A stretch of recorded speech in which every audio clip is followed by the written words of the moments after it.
I'm Aimee. I've completed an apprenticeship in mechanical engineering in the NPTC group of colleges. Mechanical engineering was my choice of course because not many girls complete engineering apprenticeships. The achievement I'm most proud of was when I won the Apprentice of the Year 2013 for Pathways training.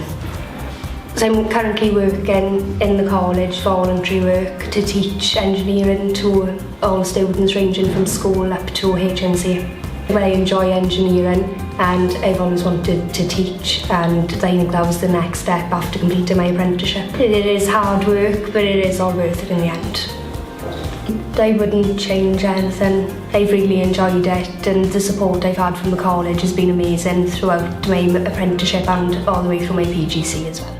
I'm hoping to carry on teaching in the college and get a full-time position once I'm qualified with my PGC.